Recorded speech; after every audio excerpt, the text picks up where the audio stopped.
not inclusive, not exhaustive.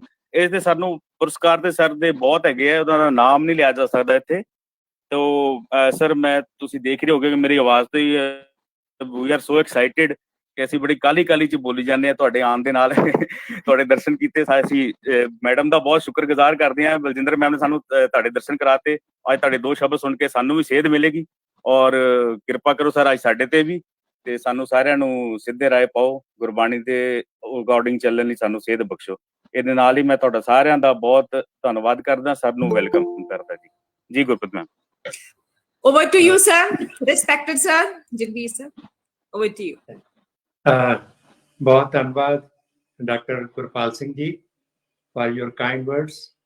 और इस Punjab university regional centre के डायरैक्टर मेरे बहुत ही अजीज प्रोफैसर बलजिंदर कौर जी और उन्होंने सारे सहयोगी, और मैं सारे ही मेरे अजीज ने, क्योंकि मैं तकरीबन अज तो 12-13 साल पहला इस सेंटर दे विच 2-3 लैक्चर किए सन, और मैनू बहुत ही वधिया स्नेह भरपूर हुंगारा इस जिहड़ा सेंटर दे सारे अध्यापकों वालों विद्यार्थियों वालों मिलिया। वो मैनू उस गल का बहुत माण है। अज जिहड़ा विषय असीं चुनिया है वो है कि गुरबाणी दा दार्शनिक अध्ययन। पहली गल ये है कि गुरबाणी जिहड़ी है वो एक प्लूरलिस्टिक डिस्कोर्स है। उसका संबंध एक पासे साहित्य नाल है। असीं मध्यकालीन पंजाबी साहित्य दे विच गुरमत काव्य की एक धारा के तौर पर गुरबाणी का अध्ययन भी करते हैं ते उसका अध्यापन भी करते हैं। एक तो पक्ष गुरबाणी का ये है जिहड़ा पंजाबी साहित्य विद्यार्थियों लई, अध्यापकों लई, खोजार्थियों लई एक विशेष गल है। लेकिन गुरबाणी जिहड़ी है वो धर्म के दर्शन दे नाल संबंध रखती है। मूल रूप विच एक ज्ञान का प्रवचन है। जे असीं देखिए कि साडे देश की इस जिहड़ी परंपरा दे विच, ज्ञान की परंपरा विच, साडी सभ्यता दे विच 4 प्रमुख धार्मिक परंपरावां जिहड़ियां ने वो विकसित होईयां ने। वो एक इंडिपेंडेंट वर्ल्ड रिलीजन के रूप में स्थापित हुई हैं। साडे देश की मिट्टी ऐसी है कि 4 प्रमुख धर्म इस धरती विचों पैदा हुए ने और ग्लोबल रिलीजन के तौर पर स्थापित हो चुके हैं। एक तो सनातन धर्म है, दूसरा जैन धर्म है, बुद्ध धर्म है, ते सिख धर्म है। और इन्हां दी खूबसूरती ये है कि इन्हां दे विच पंथ की वखरता भी है, सिद्धांत की वखरता भी है। पंथ मत ते विश्वास परंपरावां की वखरता के बावजूद इन्हां 4 परंपरावां दे विच जीवन दृष्टि की सांझ है। मैं तो क्योंकि तकरीबन अज तो 50 साल तो 50-60 साल तो गुरबाणी का विद्यार्थी रहा है, तो मैनू ये महसूस होया है अपनी खोज के दौरान भी तो अध्ययन के दौरान भी कि गुरबाणी जिहड़ी है इसका केंद्र बिंदु दर्शन, दार्शनिक चिंतन है। और ये गल गुरु साहिबान खुद अपनी बाणी विच कह रहे हैं। ये गल असी अपने वालों नहीं कह रहे। गुरु नानक देव जी ने अपनी बाणी बारे एक बड़ी खूबसूरत गल कही है। वो कहते हैं कि गावो गीत ना बिरहड़ा, गावो गीत ना बिरहड़ा, नानक ब्रह्म विचारो। कि नानक मैं जो ये गा रहा हाँ ये कोई गीत नहीं है और ना ही कोई बिरहड़ा है। बिरहड़े असीं जानते हैं कि पंजाबी लोक गीत की एक वनगी है। वो कहते नहीं मैं कोई ना बिरहड़े गा रहे हैं ना गीत गा रहे हैं। नानक ये तो ये मतलब ब्रह्म विचार है। मतलब कि ब्रह्म विचार की हुण गल हुणे उन्हां तो पहला भगत कबीर जी ने बाणी बारे इस तरह का कथन किया सी ਕਿ ਬਾਣੀ ਕੀ ਹੈ, ਉਹ ਕਹਿੰਦੇ ਨੇ ਕਿ ਲੋਕ ਜਾਣੇ ਇਹ ਗੀਤ ਹੈ, ਕਿ ਲੋਕ ਸਮਝਦੇ ਨੇ ਕਿ ਜਿਹੜੀ ਬਾਣੀ ਹੈ, ਜਿਹੜੀ ਅਸੀਂ ਗਾ ਰਹੇ ਹਾਂ, ਭਗਤਾਂ ਦੀ ਸਾਰੀ ਰਚਨਾ, ਉਹਨੂੰ ਬਾਣੀ ਕਿਹਾ ਜਾਂਦਾ ਹੈ। ਤੇ ਉਹ ਬਾਣੀ ਬਾਰੇ ਉਹ ਕਹਿੰਦੇ ਨੇ ਕਿ ਲੋਕ ਜਾਣੇ ਇਹ ਗੀਤ ਹੈ, ਇਹ ਤੋਂ ਬ੍ਰਹਮ ਵਿਚਾਰ। ਹੁਣ ਬ੍ਰਹਮ ਵਿਚਾਰ ਕੀ ਹੈ? ਬ੍ਰਹਮ ਵਿਚਾਰ ਸਾਡੀ ਭਾਰਤੀ ਗਿਆਨ ਦੀ ਪਰੰਪਰਾ ਵਿੱਚ ਦਾਰਸ਼ਨਿਕ ਚਿੰਤਨ ਦਾ ਨਾਮ ਹੈ। ਜਿਹੜੀ ਫਿਲੋਸੋਫੀਕਲ ਸਾਡੀ ਵਰਲਡ ਵਿਊ ਹੈ ਨਾ, ਜਿਹੜਾ ਉਸ ਦੇ ਵਿੱਚ 3 ਤੱਤ ਨੇ। ਭਾਰਤੀ ਦਰਸ਼ਨ ਦੀ ਪਰੰਪਰਾ ਵਿੱਚ ਸਾਰੀ ਵਿਆਖਿਆ ਜਿਹੜੀ ਹੈ ਉਹ ਬ੍ਰਹਮ, ਜੀਵ ਤੇ ਜਗਤ। ਦੇਖੋ, ਬ੍ਰਹਮ ਦੇ ਜਿਹੜੇ ਨਾਮ ਨੇ, ਵਾਹਿਗੁਰੂ ਵੀ ਹੈ, ਅਕਾਲ ਪੁਰਖ ਵੀ ਹੈ, ਕਰਤਾ ਪੁਰਖ ਵੀ ਕਹਿ ਸਕਦੇ ਹਾਂ, ਆਦਿ ਪੁਰਖ ਵੀ ਕਹਿ ਸਕਦੇ ਹਾਂ, ਰਾਮ ਵੀ ਕਿਹਾ ਗਿਆ ਹੈ। ਰਾਮ ਨਿਰਗੁਣ ਨਿਰਾਕਾਰ ਬ੍ਰਹਮ ਦੇ ਰੂਪ ਵਿੱਚ ਹੈ। ਲੇਕਿਨ ਜਿਹੜਾ ਦਾਰਸ਼ਨਿਕ ਜਿਹੜੀ ਸ਼ਬਦਾਵਲੀ ਹੈ, ਉਸ ਪੱਖ ਤੋਂ ਭਾਰਤੀ ਦਰਸ਼ਨ ਦੇ ਵਿੱਚ ਜਿਹੜਾ ਵਿਸ਼ਾ ਹੈ ਉਹ ਬ੍ਰਹਮ ਦੀ ਸੰਕਲਪਨਾ ਤੋਂ ਜਿਹੜਾ ਉਹ ਜੁੜਿਆ ਹੋਇਆ ਹੈ। ਇਸ ਕਰਕੇ ਸਾਨੂੰ ਪਹਿਲੀ ਗੱਲ ਤਾਂ ਇਹ ਹੈ ਕਿ ਜਿਹੜਾ ਸਾਡਾ ਦਰਸ਼ਨ ਸ਼ਾਸਤਰ ਦਾ ਜਿਹੜਾ ਭਾਰਤੀਆਂ ਦਾ ਸੰਕਲਪ ਹੈ ਨਾ, ਉਹ ਵੈਸਟ ਨਾਲੋਂ ਥੋੜਾ ਜਿਹਾ ਵੱਖਰਾ ਹੈ। ਆਪਾਂ ਜੇ ਅਸੀਂ ਗੁਰਬਾਣੀ ਦੇ ਦਾਰਸ਼ਨਿਕ ਅਧਿਐਨ ਦੀ ਗੱਲ ਕਰਦੇ ਹਾਂ ਨਾ, ਤੇ ਸਾਨੂੰ ਪਤਾ ਹੋਣਾ ਚਾਹੀਦਾ ਕਿ ਦਰਸ਼ਨ ਤੋਂ ਸਾਡਾ ਕੀ ਭਾਵ ਹੈ। ਦਰਸ਼ਨ ਦੀ ਜਿਹੜੀ ਪਰਿਭਾਸ਼ਾ ਮੈਂ ਪੜ੍ਹੀ ਸ਼ਾਸਤਰਾਂ ਦੇ, ਬੜੀ ਖੂਬਸੂਰਤ ਪਰਿਭਾਸ਼ਾ। ਉਹ ਕਹਿੰਦੇ ਨੇ ਕਿ ਦ੍ਰਿਸ਼ਯ ਤੇ ਹੀ ਅਨੇਨ ਇਤੀ ਦਰਸ਼ਨਮ। ਮਤਲਬ ਕੀ ਹੈ? ਉਹਦਾ ਮਤਲਬ ਹੈ ਕਿ ਜਿਸ ਨਜ਼ਰ ਦੇ ਨਾਲ, ਜਿਸ ਦ੍ਰਿਸ਼ਟੀ ਦੇ ਨਾਲ ਅਸੀਂ ਇਸ ਦੁਨੀਆ ਨੂੰ ਦੇਖਦੇ ਹਾਂ, ਉਹ ਦਰਸ਼ਨ ਹੈ। ਇਹਦਾ ਮਤਲਬ ਹੈ ਕਿ ਦਰਸ਼ਨ ਕੀ ਹੈ? ਇਹ ਯਥਾਰਥ ਦਾ ਦੀਦਾਰ ਹੈ। ਹੁਣ ਦੇਖੋ, ਵੈਸਟ ਦੀ ਪਰਿਭਾਸ਼ਾ ਵਿੱਚ ਥੋੜਾ ਫਰਕ ਹੈ। ਉਹਦੇ ਚ ਕਹਿੰਦੇ ਨੇ ਫਿਲੋਸੋਫੀਆ, ਫਿਲੋਸੋਫੀਆ ਕਿ ਲਵ ਆਫ ਵਿਜ਼ਡਮ। ਮਤਲਬ ਗੱਲ ਇਹ ਵੀ ਬੜੀ ਖੂਬਸੂਰਤ ਹੈ ਕਿ ਜਿਹੜੀ ਫਿਲੋਸਫੀ ਹੈ ਉਹ ਗਿਆਨ, ਸੂਝ ਦੇ ਨਾਲ ਪਿਆਰ ਕਰਨ ਦਾ ਨਾਮ ਹੈ। ਕਿ ਲਵ ਆਫ ਵਿਜ਼ਡਮ ਹੈ। ਦੇਖੋ, ਇੱਕ ਇਨਫੋਰਮੇਸ਼ਨ ਹੈ, ਇੱਕ ਨੌਲੇਜ ਹੈ, ਇੱਕ ਵਿਜ਼ਡਮ ਹੈ। ਇਨਫੋਰਮੇਸ਼ਨ ਜਿਹੜੀ ਹੈ ਸੂਚਨਾ ਹੁੰਦੀ ਹੈ, ਉਹ ਗਿਆਨ ਦੇ ਵਿੱਚ ਢਲਦੀ ਹੈ ਤੇ ਫਿਰ ਉਹ ਵਿਜ਼ਡਮ ਬਣ ਜਾਂਦੀ ਹੈ। ਤੋ ਵੈਸਟ ਦੇ ਵਿੱਚ ਵੀ ਔਰ ਸਾਡੀ ਭਾਰਤੀ ਪਰੰਪਰਾ ਵਿੱਚ ਵੀ ਦਰਸ਼ਨ ਸ਼ਾਸਤਰ ਦਾ ਮਨੁੱਖੀ ਜੀਵਨ ਦੇ ਵਿੱਚ ਕੇਂਦਰੀ ਜਿਹੜਾ ਸਥਾਨ ਹੈ, ਇਹ ਇੱਕ ਟੋਟਲ ਵਰਲਡ ਵਿਊ ਹੈ, ਇੱਕ ਵਿਸ਼ਵ ਦ੍ਰਿਸ਼ਟੀ ਹੈ, ਜਿਸ ਦੇ ਨਾਲ ਅਸੀਂ ਦੁਨੀਆ ਨੂੰ ਦੇਖਦੇ ਹਾਂ, ਉਸ ਨੂੰ ਅਰਥ ਦਿੰਦੇ ਹਾਂ, ਉਸ ਨੂੰ ਸਮਝਦੇ ਹਾਂ ਤੇ ਉਹਦੇ ਅਨੁਸਾਰ ਆਪਣੀ ਜ਼ਿੰਦਗੀ ਨੂੰ ਮੀਨਿੰਗ ਦਿੰਦੇ ਹਾਂ।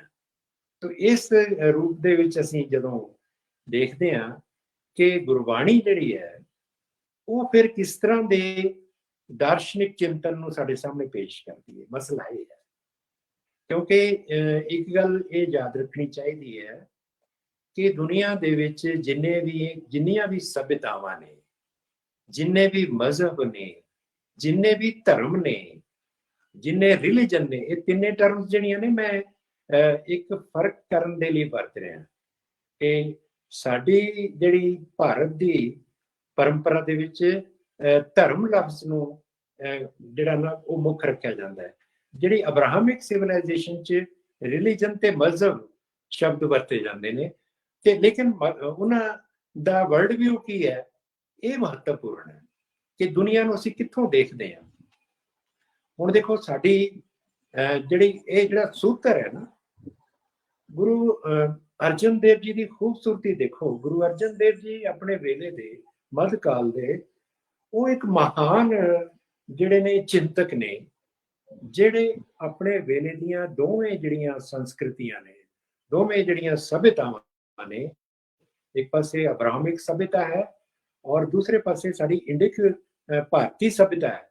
ਇਹਨਾਂ ਦੋਨਾਂ ਦੇ ਪ੍ਰਾਈਮ ਸਿੰਬਲ ਦੀ ਗੱਲ ਕਰ ਰਹੇ ਨੇ, ਇੱਕੋ ਵਾਕ ਦੇ ਵਿੱਚ ਕਰ ਰਹੇ ਨੇ। ਕਿ ਤੁਸੀਂ ਦੇਖੋ ਕਿ ਸਾਨੂੰ ਜਿਹੜੀ ਦਰਸ਼ਨ ਸ਼ਾਸਤਰ ਦੀ ਸਮਝ ਲਿਆਉਣ ਦੇ ਲਈ ਗੁਰੂ ਅਰਜਨ ਦੇਵ ਜੀ ਦੇ ਉਸ ਸੂਤਰ ਵਾਕ ਨੂੰ ਧਿਆਨ ਰੱਖਣ ਦੀ ਲੋੜ ਹੈ। ਉਹ ਕਹਿੰਦੇ ਨੇ, ਕਹੋ ਨਾਨਕ ਗੁਰੂ ਖੋਏ ਬ੍ਰਹਮ, ਕਹੋ ਨਾਨਕ ਗੁਰੂ ਖੋਏ ਬ੍ਰਹਮ, एको अल्लाह पार ब्रह्म। कि गुरु जी कहते ने कि ਜਦੋਂ मेरा मन का भरम दूर हो गया तो मैनू महसूस होया कि अल्लाह ते पार ब्रह्म इको ने।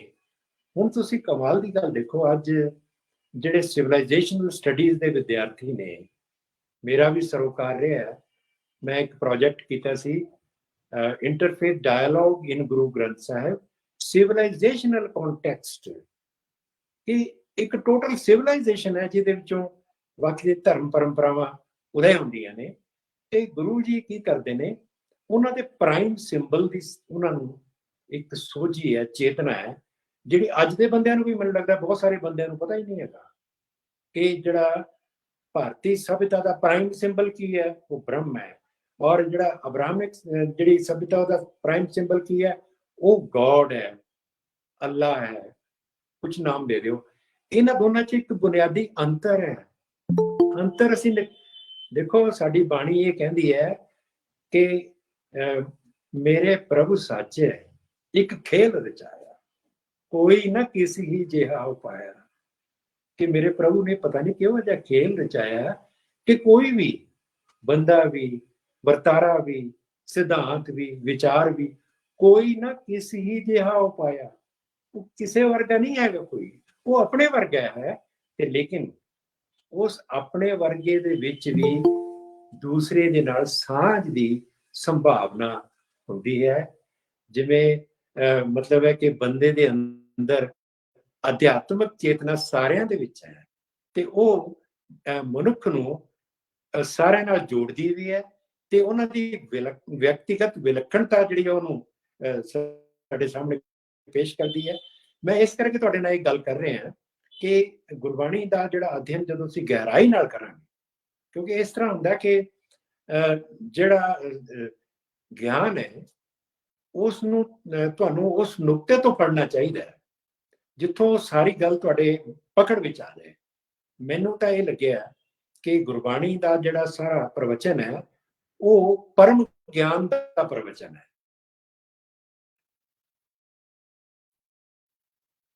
परम ज्ञान का मतलब हुंदा है कि वो ज्ञान जिहड़ा बंदे नूं लिबरेट करता है। दो लफ्ज़ ने इहदे च मैं जो सिੱਖਿਆ मैं तुहाडे नाल अपने 50-60 साल जो मैं गुरबाणी ते शास्त्र पढ़दा रहा, वो मैं देखिआ कि गुरबाणी जिहड़ी है वो मनुख नूं एक तां आपे नाल वो एक सुर करदी है, इंटैगरेट करदी है, ते दूसरे लिबरेट करदी है। ये दोवें गल्लां इक्को वेले ने कि लिबरेट किहदे कोलों करना है? लिबरेट अपने अंदर दियां जिहड़ियां मूल प्रवृत्तियां ने, इंस्टिंक्ट्स ने, जिहड़ियां जानवर दे नाल सांझियां ने, उन्हां दी पकड़ तो सानूं वो लिबरेट करदी है। ते जिहड़ा बाहरों दमन होंदा है, शोषण होंदा है, जिहड़ा एक जिहड़ा सोशल कल्चरल इनजस्टिस जिहड़ा बंदे नूं हंडाउणा पैंदा है, उस तो भी जिहड़ी है उसनूं लिबरेट करदी है। ये गुरबाणी का एक पक्ष है। इंटैगरेट करना हुंदा है कि ये बाणी जिहड़ी है कि बंदे नूं आपे नाल, समाज नाल ते ब्रह्मंड दे नाल एक सुर करदी है, इंटैगरेट करदी है। ये किसी भी सभ्यता विच नहीं है। ये साडी सभ्यता दे विच वो सभ्यता जिस दे ज्ञान का प्रवचन जिहड़ा है वो इस धरती तो शुरू होंदा है, पंजाब की धरती तो शुरू होंदा है, सप्त सिंधु तो शुरू होंदा है, पंच नद की धरती तो शुरू होंदा है। वो है ऋग्वेद। ऋग्वेद जिहड़ा दुनिया की सब तो प्राचीन एक जिहड़ी धर्म पुस्तक है, धर्म की पुस्तक, एक ज्ञान ग्रंथ है। और उस परंपरा दे विच मध्यकाल दे विच उसे तरह ही जिहड़ा जिस तरह ऋग्वेद जिहड़ा ना वो बहुत सारे ऋषियां नूं जिहड़ा चिंतन दे राहीं, ब्रह्मंड दे चिंतन दे राहीं उन्हां नूं ज्ञान मिलिआ, वो उसका प्रवचन है। ते मध्यकाल दे विच जिहड़ा गुरु ग्रंथ साहिब है वो भी गुरु साहिबान, भगतां, संतां ते सूफियां मध्यकाल दे विच गुरु अर्जन देव जी ने और दूसरे गुरु साहिबान ने अपने वेले दे जिहड़े उस वेले दे ज्ञान दे नाल जुड़े हुए भगत ने, संत ने, उन्हां दी बाणी एकत्र कीती ਗੁਰੂ ਨਾਨਕ ਦੇਵ ਜੀ ਦੇ ਵੇਲੇ ਤੋਂ ਸ਼ੁਰੂ ਹੋ ਗਏ ਸੀ। ਪਰ ਗੁਰੂ ਅਰਜਨ ਦੇਵ ਜੀ ਨੇ ਉਹ ਜਿਹੜਾ ਮਹਾਗ੍ਰੰਥ ਬਣਾਇਆ ਹੈ, ਉਹ ਸਿਰਫ ਸਿੱਖਾਂ ਦਾ ਗ੍ਰੰਥ ਨਹੀਂ ਹੈਗਾ। ਉਹ ਮੈਂ ਸਮਝਦਾ ਕਿ ਦੁਨੀਆ ਦਾ ਗ੍ਰੰਥ ਹੈ, ਇੱਕ ਹਿਊਮੈਨਿਟੀ ਦਾ ਗਿਆਨ ਗ੍ਰੰਥ ਹੈ, ਭਾਰਤ ਦਾ ਗਿਆਨ ਗ੍ਰੰਥ ਹੈ। ਪਹਿਲਾਂ ਤਾਂ ਭਾਰਤ ਦਾ ਗਿਆਨ ਗ੍ਰੰਥ ਹੈ, ਕਿਉਂਕਿ ਇਹਦੇ ਵਿੱਚ ਮੱਧਕਾਲੀਨ ਭਾਰਤ ਦੇ ਕੋਨੇ-ਕੋਨੇ ਦੇ ਉੱਪਰ ਜਿਹੜੇ ਰਹਿੰਦੇ ਉਹਨਾਂ ਮਹਾਂਪੁਰਖਾਂ ਦਾ ਜਿਹੜਾ ਗਿਆਨ ਦਾ ਪ੍ਰਵਚਨ ਉਹ ਇਕੱਤਰ ਕੀਤਾ ਹੈ, ਜਿਹੜਾ ਬੰਦੇ ਨੂੰ ਇੱਕ ਸਮਾਜਿਕ ਕ੍ਰਾਂਤੀਕਾਰੀ ਜੀਵਨ ਜਿਉਣ ਦੀ ਚੇਤਨਾ ਦਿੰਦਾ ਹੈ ਤੇ ਅਧਿਆਤਮਕ ਇੱਕ ਸੁਰਤਾ ਪ੍ਰਦਾਨ ਕਰਦਾ। ਦੋਵੇਂ ਗੱਲਾਂ ਨੇ। ਔਰ ਤੁਸੀਂ ਦੇਖੋ ਕਿ ਬਾਣੀਕਾਰ ਜਿਹੜੇ ਨੇ ਉਹ ਮੱਧਕਾਲ ਦੀ ਜਿਹੜੀ ਜਾਗਰਤੀ ਲਹਿਰ ਹੈ ਨਾ, ਮੱਧਕਾਲ ਦੇ ਵਿੱਚ ਤੁਹਾਨੂੰ ਪਤਾ ਕਿ ਉਸ ਤੋਂ ਪਹਿਲਾਂ 300-400 ਸਾਲ ਭਾਰਤ ਦੇ ਵਿੱਚ ਇੱਕ ਐਸੀ ਸਭਿਅਤਾ ਦਾ ਆਗਮਨ ਹੋਇਆ ਹੈ ਜਿਹੜੀ ਹਮਲਾਵਰ ਦੇ ਰੂਪ ਵਿੱਚ ਆਉਂਦੀ ਹੈ, ਪ੍ਰਵੇਸ਼ ਕਰਦੀ ਹੈ। ਉਹ ਮਤਲਬ 712 ਈਡੀ ਦੇ ਵਿੱਚ ਪਹਿਲਾਂ ਜਿਹੜਾ ਸਿੰਧ ਦੇ ਉੱਪਰ, ਔਰ ਉਸ ਤੋਂ ਬਾਅਦ ਫਿਰ ਮਹਿਮੂਦ ਗਜ਼ਨਵੀ, ਮੁਹੰਮਦ ਗੌਰੀ, ਅਕਬਰ, ਬਾਬਰ ਤੱਕ ਉਹ ਇੱਕ ਨਿਰੰਤਰ ਇੱਕ ਧਾੜਵੀ ਲੁੱਟ-ਪਾਟ ਦਾ ਇੱਕ ਤਰ੍ਹਾਂ ਦਾ ਦੌਰ ਚੱਲਦਾ। ਫਿਰ ਉਸ ਦੇ ਬਾਅਦ ਜਦੋਂ ਉਹਨਾਂ ਦੀ ਸਲਤਨਤ ਸਥਾਪਿਤ ਹੋ ਜਾਂਦੀ ਹੈ, ਸਾਨੂੰ ਇਹ ਕਈ ਵਾਰ ਹੁੰਦਾ ਕਿ ਸੱਚ ਦਾ ਸਾਹਮਣਾ ਕਰਨ ਦੀ ਨਾ ਸਾਨੂੰ ਜੁਰਤ ਨਹੀਂ ਦਿੱਤੀ ਜਾਂਦੀ। ਸਾਡੀ ਸਿੱਖਿਆ ਨੀਤੀ ਇਹ ਰਹੀ ਹੈ ਕਿ ਬਹੁਤ ਸਾਰੀਆਂ ਗੱਲਾਂ ਦੇ ਉੱਪਰ ਪੋਚਾ ਪਾਚੀ ਪਾ ਕੇ ਅਸੀਂ ਇਤਿਹਾਸ ਦੇ ਉਸ ਕਰੂਰ ਸੱਚ ਨੂੰ, ਜਿਹੜਾ ਗੁਰੂ ਅਰਜਨ ਦੇਵ ਜੀ ਦੀ ਸ਼ਹਾਦਤ ਤੇ ਗੁਰੂ ਤੇਗ ਬਹਾਦਰ ਜੀ ਦੀ ਸ਼ਹਾਦਤ, ਸਾਹਿਬਜ਼ਾਦਿਆਂ ਦੀ ਸ਼ਹਾਦਤ ਦੇ ਨਾਲ ਜੁੜਿਆ ਹੋਇਆ ਹੈ, ਤੇ ਉਹ ਕੀ ਹੈ? ਉਹ ਹੈਗਾ ਇੱਕ ਮਜ਼ਹਬੀ ਇਨਟੋਲਰੈਂਸ, ਇੱਕ ਇਨਟੋਲਰੈਂਸ ਔਰ ਸੱਭਿਆਚਾਰਕ ਦਮਨ ਦਾ ਇਤਿਹਾਸ ਹੈ। ਤੇ ਗੁਰਬਾਣੀ ਜਿਹੜੀ ਹੈ ਉਸ ਦਮਨ ਦੇ ਖਿਲਾਫ ਇੱਕ ਸੱਚ ਦੀ ਆਵਾਜ਼ ਬੁਲੰਦ ਕਰਦੀ ਹੈ। ਗੁਰੂ ਨਾਨਕ ਦੇਵ ਜੀ ਤੋਂ ਦੇ ਵੇਲੇ ਤੋਂ ਕਰਦੀ ਹੈ। ਨਾਨਕ ਸੱਚ ਸੁਣਾਏ ਸੀ ਸੱਚ ਕੀ ਵੇਲਾ, ਕਿ ਪਾਪ ਕੀ ਜੰਜ ਲੈ ਕਾਬਲੋਂ ਤਾਇਆ, ਜੋਰੀ ਮੰਗੇ ਦਾਨ ਵੇਲਾ ਲੋ। ਮਤਲਬ ਹੈ ਕਿ ਇੱਕ ਉਹ ਸਿਸਟਮ, ਮਤਲਬ ਹੈ ਕਿ ਸਾਡੇ ਦੇਸ਼ ਦੇ ਤੁਸੀਂ ਉਹ ਸਧਾਰਨ ਲੋਕਾਈ ਨੇ ਤਕਰੀਬਨ 1000 ਸਾਲ ਦੀ ਗੁਲਾਮੀ ਦਾ ਇੱਕ ਦੌਰ ਦੇਖਿਆ, ਲੇਕਿਨ ਉਸ ਗੁਲਾਮੀ ਨੂੰ ਰਿਜੈਕਟ ਕੀਤਾ ਬਾਣੀ ਦੇ ਰਾਹੀਂ ਔਰ ਪ੍ਰਵਚਨ ਦੇ ਰਾਹੀਂ। ਔਰ ਇਹ ਜਿਹੜਾ ਮੱਧਕਾਲ ਦੇ ਵਿੱਚ ਗੁਰੂ ਗ੍ਰੰਥ ਸਾਹਿਬ ਦੇ ਜਿਹੜੇ ਭਗਤ ਨੇ, ਉਹ ਇੱਕ ਨਵ ਜਾਗਰਤੀ ਲਹਿਰ ਦੇ ਇੱਕ ਮਹਾਪਰਵਰਤਕ ਨੇ, ਜਿਹਦੇ ਵਿੱਚ ਭਗਤ ਨਾਮਦੇਵ ਜੀ ਨੇ, ਭਗਤ ਕਬੀਰ ਜੀ ਨੇ, ਭਗਤ ਰਵਿਦਾਸ ਜੀ ਨੇ, ਭਗਤ ਧੰਨਾ ਨੇ।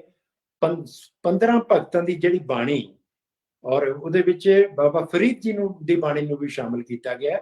ਉਹਨਾਂ ਨੂੰ ਸੂਫੀ ਚਿੰਤਨ ਦੇ ਤੌਰ ਤੇ ਉਹਨਾਂ ਵਿੱਚ ਥਾਂ ਦਿੱਤੀ ਗਈ ਹੈ, ਕਿਉਂਕਿ ਉਹਨਾਂ ਦਾ ਮਕਸਦ ਵੀ ਜੀਵਨ ਨੂੰ ਲਿਬਰੇਟ ਕਰਨਾ ਹੈ।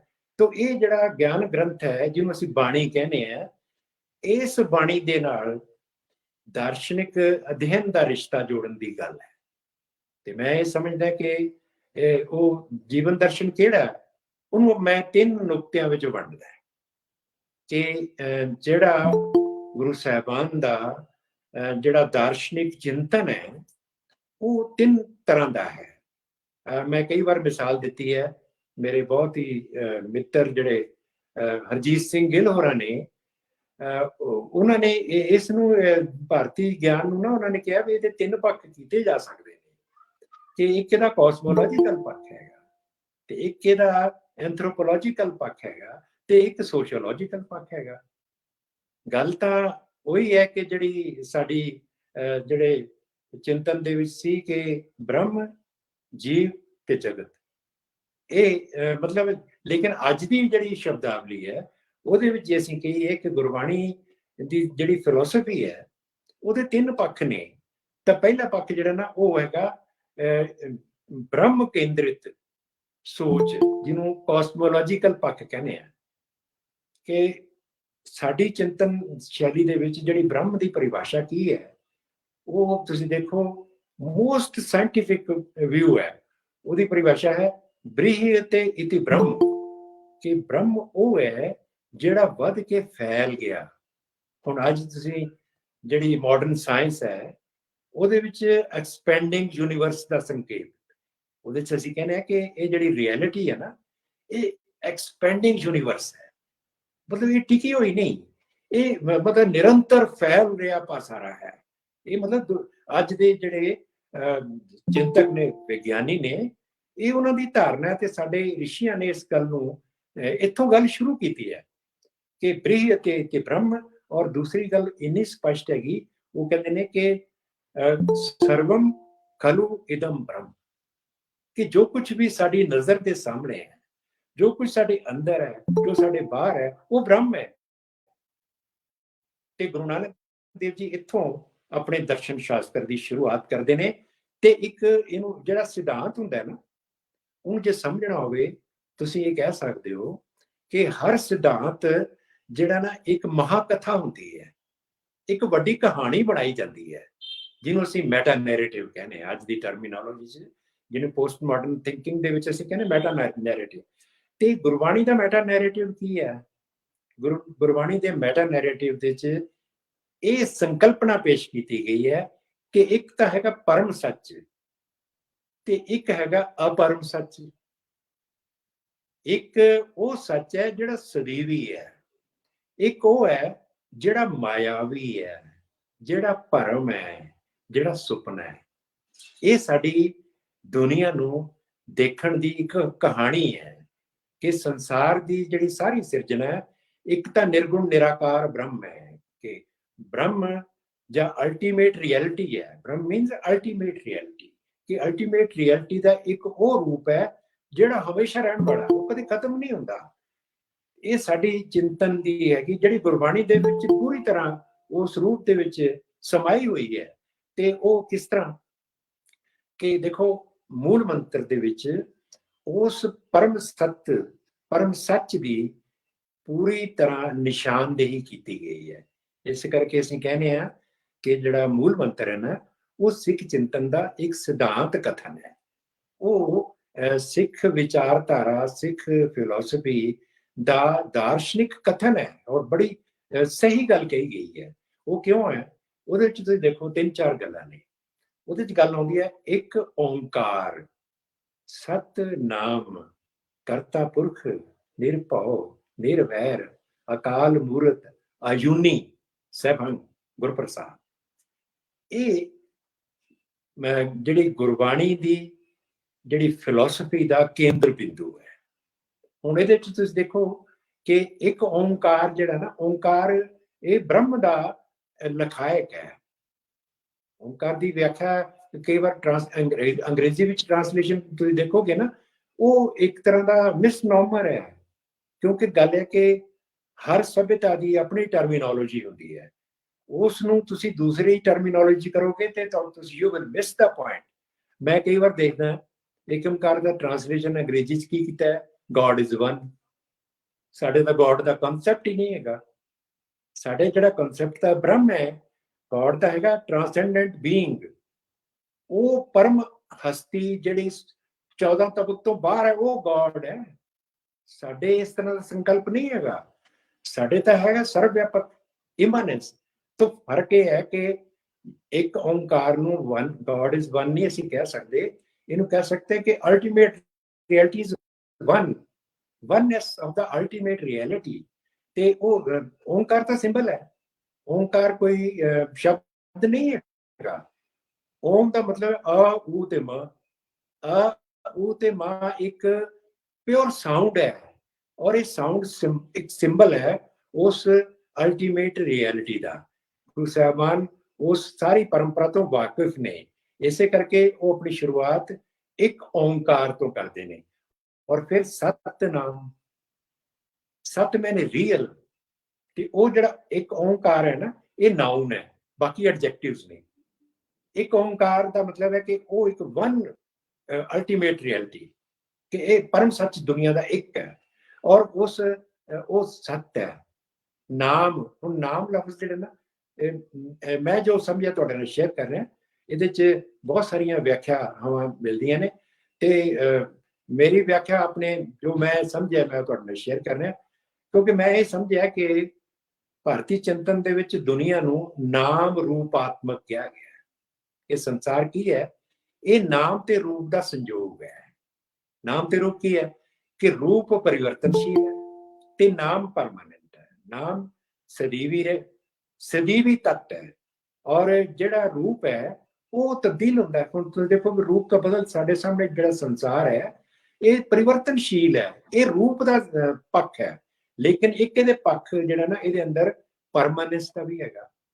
ਤੇ ਮੈਨੂੰ ਗੁਰੂ ਤੇਗ ਬਹਾਦਰ ਜੀ ਦੀ ਰਚਨਾ ਦੀ 2 ਲਾਈਨਾਂ ਯਾਦ ਆ ਰਹੀਆਂ ਨੇ ਕਿ ਉਹ ਇਸ ਗੱਲ ਨੂੰ ਆਪਣੇ ਢੰਗ ਨਾਲ ਕਿਵੇਂ ਕਹਿੰਦੇ ਨੇ। ਉਹ ਕਹਿੰਦੇ ਨੇ, ਸਾਧੋ ਰਚਨਾ ਰਾਮ ਬਣਾਈ, ਸਾਧੋ ਰਚਨਾ ਰਾਮ ਬਣਾਈ, ਇੱਕ ਬਿਨਸ ਹੈ, ਇੱਕ ਅਸਥਿਰ ਮਨ ਹੈ, ਅਚਰਜ ਲਖਿਓ ਨਾ ਜਾਏ। ਇਹ ਸਾਰੀ ਸ੍ਰਿਸ਼ਟੀ ਰਚਨਾ ਦੇ ਵਿੱਚ ਇੱਕ ਅਜੀਬ ਗੱਲ ਇਹ ਹੈ ਕਿ ਇਹਦਾ ਇੱਕ ਪੱਖ ਹੈ ਜਿਹੜਾ ਕਿ ਸਦੀਵੀ ਹੈ, ਇੱਕ ਜਿਹੜਾ ਬਿਨਸਨਹਾਰ ਹੈ, ਉਹ ਜਿਹੜਾ ਰੂਪ ਹੈ, ਉਹ ਰੂਪ ਦੀ ਗੱਲ ਕਰਦੇ, ਜੋ ਦਿਸੈ ਸੋ ਸਗਲ ਵਿਨਾਸੀ। ਜਿਹੜਾ ਦਿਸਦਾ ਉਹਦਾ ਰੂਪ ਹੈ, ਤੱਤ ਨੂੰ ਤਾਂ ਦੇਖ ਨਹੀਂ ਸਕਦੇ। ਰੂਪ ਤੇ ਤੱਤ ਦੀ ਗੱਲ ਹੈ।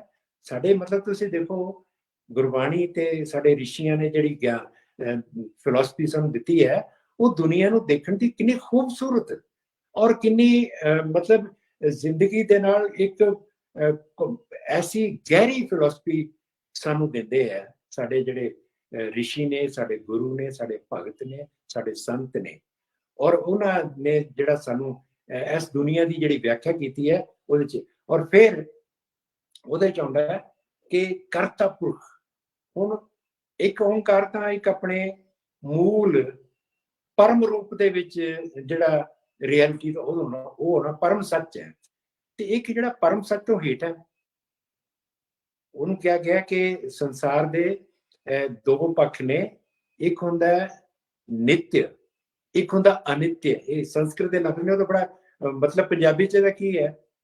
ਜਿਵੇਂ ਗੁਰੂ ਨਾਨਕ ਦੇਵ ਜੀ ਨੇ ਬ੍ਰਹਮ ਦਾ ਜਿਹੜਾ ਸਦੀਵੀ ਹੈਗਾ, ਉਹ ਜਪਜੀ ਸਾਹਿਬ ਦੇ ਵਿੱਚ ਪੰਜਾਬੀ ਦੇ ਵਿੱਚ ਉਹਨਾਂ ਨੇ ਗੱਲ ਕੀਤੀ ਹੈ ਕਿ ਆਦ ਸੱਚ, ਜਿਹੜਾ ਪਰਮਾਨੈਂਟ ਰਿਐਲਿਟੀ ਕੀ ਹੈ, ਉਹ ਹੈ ਜਿਹੜੀ ਆਦ ਵਿੱਚ, ਆਦ ਸੱਚ, ਜੁਗਾਦ ਸੱਚ, ਹੈ ਵੀ ਸੱਚ, ਨਾਨਕ ਹੋਸੀ ਵੀ ਸੱਚ। ਇਹ ਇੱਕ ਓਂਕਾਰ ਦੀ ਵਿਆਖਿਆ ਹੈ। ਗੁਰਬਾਣੀ ਦੀ ਖੂਬਸੂਰਤੀ ਹੈ ਕਿ ਸਾਰੀਆਂ ਟਰਮ ਜਿਹੜੀਆਂ ਨੇ ਉਹਦੇ ਵਿੱਚੋਂ ਹੀ ਵਿਆਖਿਆ ਮਿਲਦੀ ਹੈ। ਕਾਹਨ ਸਿੰਘ ਨਾਭਾ ਦੀ ਮੈਨੂੰ ਜਿਹੜਾ ਉਹਨਾਂ ਦਾ ਐਨਸਾਈਕਲੋਪੀਡੀਆ ਆਫ ਸਿੱਖਿਜ਼ਮ ਹੈ, ਉਹਦੀ ਸਭ ਤੋਂ ਖੂਬਸੂਰਤ ਗੱਲ ਇਹ ਲੱਗੀ ਹੈ ਕਿ ਭਾਈ ਕਾਹਨ ਸਿੰਘ ਨਾਭਾ ਗੁਰਬਾਣੀ ਦੀ ਵਿਆਖਿਆ ਗੁਰਬਾਣੀ ਦੇ ਮੁਹਾਵਰੇ ਵਿੱਚ ਕਰਦੇ ਨੇ। ਉਹ ਗੁਰਬਾਣੀ ਦੇ ਇੱਕ ਸੰਕਲਪ ਨੂੰ ਲੈ ਕੇ ਦੂਸਰੀ ਥਾਂ ਦੇ ਜਿਹੜਾ ਉਹਦੀ ਵਿਆਖਿਆ ਪਈ ਹੁੰਦੀ ਹੈ, ਉਹਦੇ ਰਾਹੀਂ ਉਹਦੀ ਵਿਆਖਿਆ ਕਰਦੇ ਨੇ।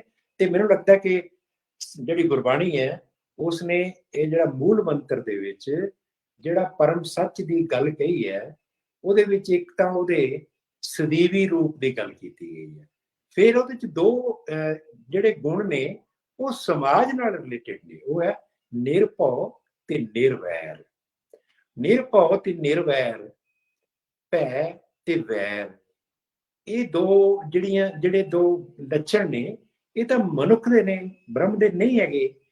ਤੇ ਇਹਦਾ ਮਤਲਬ ਹੈ ਕਿ ਬ੍ਰਹਮ ਦੇ ਲੱਛਣਾਂ ਨੂੰ ਦੱਸਣ ਵਾਸਤੇ ਉਹਦੇ ਨਾਲ ਨਿਰ ਲਾਤਾ ਕਿ ਬ੍ਰਹਮ ਉਹ ਹੈ ਜਿਹਦੇ ਵਿੱਚ ਇਹ ਨਹੀਂ ਹੈਗਾ।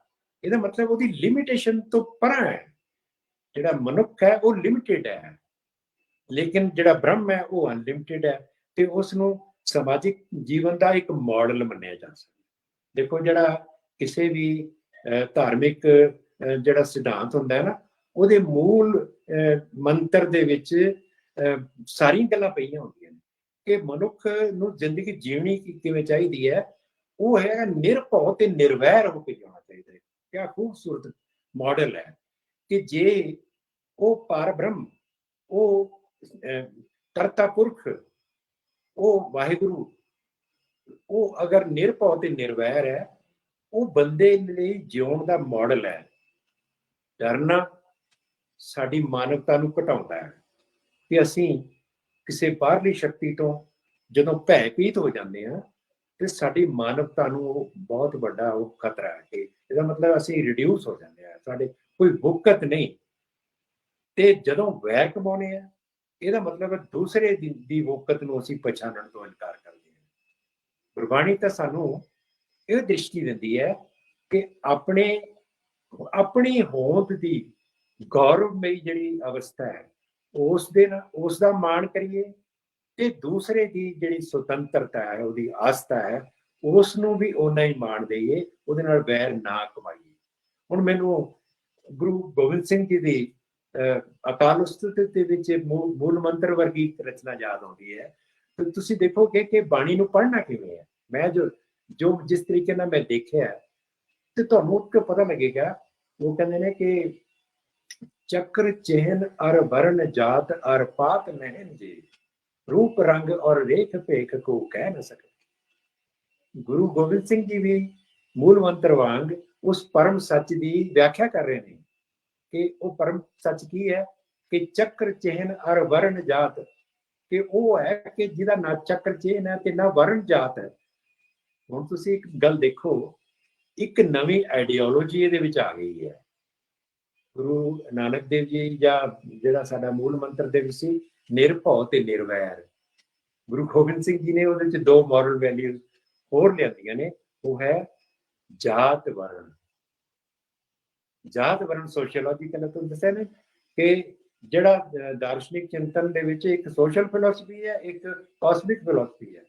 ਤੇ ਗੁਰੂ ਸਾਹਿਬਾਨ ਦਾ ਜਿਹੜਾ ਸਾਰਾ ਪ੍ਰਵਚਨ ਹੈ ਉਹ ਅੱਜ ਦੇ ਬੰਦੇ ਨੂੰ ਇਹੀ ਦਿੰਦਾ ਹੈ ਕਿ ਨਾ ਤਾਂ ਕਿਸੇ ਨੂੰ ਡਰਾਓ, ਭੈ ਕਾਹੂ ਕੋ ਦੇਤ ਨਹਿ ਭੈ ਮਾਨਤ ਆਨ। ਕਿਸੇ ਦਾ ਭੈ, ਪਹਿਲਾਂ ਤਾਂ ਕਿਸੇ ਨੂੰ ਭੈ ਦਿਓ ਨਾ, ਤੇ ਕਿਸੇ ਦੂਜੇ ਦਾ ਭੈ ਮੰਨੋ ਵੀ ਨਾ। ਅੱਜ ਤੁਸੀਂ ਦੇਖੋ, ਅੱਜ ਦੁਨੀਆ ਦੇ ਵਿੱਚ ਜੋ ਕੁਝ ਅੱਜ ਦੇ ਇਹਨਾਂ ਦਿਨਾਂ ਦੇ ਵਿੱਚ ਜੋ ਕੁਝ ਹੋ ਰਿਹਾ ਹੈ, ਇਹ ਦੂਜੇ ਨੂੰ ਭੈ ਭੀਤ ਕਰਨ, ਟੈਰਰਾਈਜ਼ ਕਰਨ, ਦਮਨ ਕਰਨ, ਸ਼ੋਸ਼ਣ ਕਰਨ ਦੀਆਂ ਹਰਕਤਾਂ ਸਾਡੇ ਸਾਹਮਣੇ ਸਾਡਾ ਟੀਵੀ ਸਾਨੂੰ ਦਿਖਾ ਰਿਹਾ ਹੈ। ਤੇ ਗੁਰੂ ਸਾਹਿਬਾਨ ਕਹਿੰਦੇ ਨੇ ਕਿ ਇਸ ਤਰ੍ਹਾਂ ਦਾ ਜਿਹੜਾ ਜ਼ੁਲਮ ਹੈ ਇਹ ਨਾ ਕਰੋ, ਕਿਉਂਕਿ ਜਿਹੜਾ ਤੁਹਾਡਾ ਪਰਮ ਸੱਚ ਦਾ ਜਿਹੜਾ ਐਕਸਪੀਰੀਅੰਸ ਹੈ ਉਹ ਤੁਹਾਨੂੰ ਜਿਹੜਾ ਮਾਡਲ ਦਿੰਦਾ ਉਹ ਨਿਰਭਉ ਤੇ ਨਿਰਵੈਰ ਹੈ। ਹਰ ਬੰਦੇ ਨੂੰ ਜੀਣ ਦਾ ਅਧਿਕਾਰ ਹੈ ਆਪਣੀ ਆਸਥਾ ਦੇ ਮੁਤਾਬਕ, ਆਪਣੀ ਜੀਵਨ ਸ਼ੈਲੀ ਦੇ ਮੁਤਾਬਕ। ਇਹ ਸਾਡੀ ਗੁਰਮਤਿ ਫਿਲਾਸਫੀ ਦੀ ਬਹੁਤ ਵੱਡੀ ਦੇਣ ਹੈ। ਔਰ ਜਿਹੜੀ ਗੁਰੂ ਨਾਨਕ ਦੇਵ ਜੀ ਤੋਂ ਲੈ ਕੇ ਗੁਰੂ ਤੇਗ ਬਹਾਦਰ ਜੀ ਦੀ ਬਾਣੀ ਦੇ ਵਿੱਚ ਉਹ ਗੱਲ ਪਈ ਹੋਈ ਹੈ। ਹੁਣ ਤੁਸੀਂ ਦੇਖੋ ਕਿ ਨਿਰਭਉ ਨਿਰਵੈਰ ਤੋਂ ਭੈ ਕਾਹੂ ਕੋ ਦੇਤ ਨਹਿ ਭੈ ਮਾਨਤ ਆਨ, ਇਹ ਗੁਰਬਾਣੀ ਦੀ ਸੋਸ਼ਲ ਫਿਲਾਸਫੀ ਦਾ ਮੂਲ ਕੇਂਦਰ ਬਿੰਦੂ ਹੈ। ਔਰ ਇਹ ਕੇਂਦਰ ਬਿੰਦੂ ਅਗਰ ਅਸੀਂ ਸਮਝ ਲਈਏ ਤਾਂ ਸਾਨੂੰ ਪਤਾ ਲੱਗੇਗਾ ਕੌਣ ਗਲਤ ਕਰ ਰਿਹਾ ਹੈ, ਕੌਣ ਸਹੀ ਹੈ। ਅੱਜ ਦੇਖੋ, ਅੱਜ ਜਿਸ ਦੁਨੀਆ ਵਿੱਚ ਅਸੀਂ ਰਹਿ ਰਹੇ ਹਾਂ ਉਹ ਮਲਟੀ ਕਲਚਰਲ ਹੈ, ਮਲਟੀ ਲਿੰਗੁਅਲ ਹੈ, ਮਲਟੀ ਰਿਲੀਜੀਅਸ ਹੈ। ਔਰ ਉਸ ਦੇ ਵਿੱਚ ਅਨੇਕਤਾਵਾਂ ਨੇ, ਭਿੰਨਤਾਵਾਂ ਨੇ। ਉਸ ਦੇ ਵਿੱਚ ਕਿਸੇ ਵੀ ਇੱਕ ਵਿਚਾਰਧਾਰਾ ਨੂੰ ਦੂਸਰੇ ਦਾ ਦਮਨ ਕਰਨ, ਉਸ ਦੀ ਆਸਥਾ ਨੂੰ ਖੋਹਣ ਦਾ ਕੋਈ ਅਧਿਕਾਰ ਨਹੀਂ। ਇਹ ਗੱਲ ਜਿਹੜੀ ਹੈ ਸਾਨੂੰ ਗੁਰਬਾਣੀ ਤੋਂ ਲੈਣੀ ਚਾਹੀਦੀ ਹੈ। ਗੁਰੂ ਸਾਹਿਬਾਨ ਦੀ ਜਿਹੜੀ ਬਾਣੀ ਹੈ ਉਹ ਸਾਨੂੰ ਇਹ ਸਾਰੀ ਦੁਨੀਆ ਦੀ ਲੋਕਾਈ ਨੂੰ ਉਹ ਮਾਡਲ ਦਿੰਦੀ ਹੈ ਕਿ ਭਾਈ ਨਾ ਤਾਂ ਕਿਸੇ ਕੋਲੋਂ ਡਰੋ ਤੇ ਨਾ ਡਰਾਓ। ਪਹਿਲੀ ਤੇ ਗੱਲ ਹੈ ਡਰਾਓ ਨਾ। ਮਤਲਬ ਹੈ ਕਿ ਜਿਹੜਾ ਆਮ ਤੌਰ ਤੇ ਜਿੰਨੇ ਵੀ ਮਸਲੇ ਪੈਦਾ ਹੁੰਦੇ ਨੇ ਉਹ ਦੂਜੇ ਦਾ ਦਮਨ ਕਰਨ ਦੇ ਵਿੱਚ ਹੋਏ ਨੇ। ਗੁਰੂ ਅਰਜਨ ਦੇਵ ਜੀ ਦੀ ਤੁਸੀਂ ਦੇਖੋ, ਉਹਨਾਂ ਦੀ ਖੂਬਸੂਰਤ ਲਾਈਨਾਂ ਦੇਖੋ ਕਿ ਗੁਰਬਾਣੀ ਦਾ ਕੇਂਦਰ ਬਿੰਦੂ ਇਸੇ ਦੇ ਆਲੇ ਦੁਆਲੇ ਬਣਾਉਂਦੇ ਨੇ। ਉਹ ਕਹਿੰਦੇ ਨੇ ਕਿ ਨਾ ਕੋਈ ਮੇਰਾ ਦੁਸ਼ਮਣ ਰਿਹਾ, ਨਾ ਹਮ ਕਿਸਕੇ ਬੈਰਾਈ, ਨਾ ਕੋਈ ਮੇਰਾ ਦੁਸ਼ਮਣ ਰਿਹਾ, ਨਾ ਹਮ ਕਿਸਕੇ ਬੈਰਾਈ, ਬ੍ਰਹਮ ਪਸਾਰਿਓ ਭੀਤਰ, ਸਤਿਗੁਰ ਤੇ ਸੋਝੀ ਪਾਈ, ਸਭ ਕੋ ਮੀਤ ਹਮ ਆਪਨ ਕੀਨਾ, ਹਮ ਸਭਨਾ ਕੇ ਸਾਜਨ। ਤੁਸੀਂ ਦੇਖੋ ਸਾਡੇ ਗੁਰੂ ਸਾਹਿਬਾਨ ਨੂੰ ਮਨੁੱਖ ਨੂੰ ਜਿਉਣ ਦੇ ਲਈ ਕਿਸ ਤਰ੍ਹਾਂ ਦਾ ਵਿਜ਼ਨ ਦੇ ਰਹੇ ਨੇ ਕਿ ਮੇਰਾ ਕੋਈ ਦੁਸ਼ਮਣ ਹੀ ਨਹੀਂ ਹੈ, ਮੈਂ ਸਾਰੇ ਨੂੰ ਮਿੱਤਰ ਸਮਝਦਾ ਹਾਂ।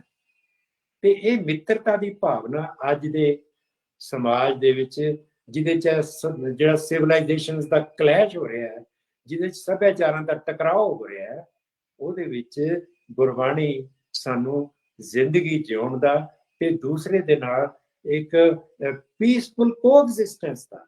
ਅੱਜ ਦੇ ਜਿਹੜੀ ਬੰਦੇ ਦੀ ਮਾਨਵਤਾ ਦੀ ਸਭ ਤੋਂ ਵੱਡੀ ਲੋੜ ਕੀ ਹੈ ਕਿ ਇਸ ਵੱਖਰਿਆਂ ਭਰੀ ਦੁਨੀਆ ਦੇ ਵਿੱਚ, ਜਿਹਦੇ ਵਿੱਚ ਹਰੇਕ ਬਹੁਤ ਸਾਰੇ ਮਜ਼ਹਬ ਨੇ, ਬਹੁਤ ਸਾਰੇ ਧਰਮ ਨੇ, ਬਹੁਤ ਸਾਰੀਆਂ ਵਿਚਾਰਧਾਰਾਵਾਂ ਨੇ, ਤੇ ਤੁਸੀਂ ਕੋਐਗਜ਼ਿਸਟ ਕਿਵੇਂ ਕਰੋਗੇ?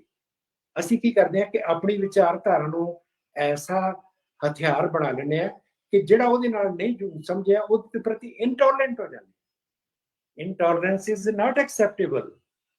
ਕਿ ਜਦ ਸਾਨੂੰ ਸਾਡੇ ਤਾਂ ਗੁਰੂ ਇਹ ਕਹਿੰਦੇ ਨੇ ਕਿ ਏਕਾ ਸੁਰਤੀ जेते हैं जी, सुरत भी होना कोई न की, जेही सुरत तेहा तिन राह। गुरु साहिबान की फिलोसफी का केंद्र बिंदु यह है कि दुनिया विच जीव ने, गुरु नानक देव जी दी पंक्तियां मैं तुहानूं सुना रहा हां कि दुनिया विच जिन्ने भी जीव ने उन्हां सारियां दे विच चेतना है। एका सुरती जेते हैं जी, सुरत भी होना कोई ना की, कोई भी सुरत तो भी होण नहीं हैगा।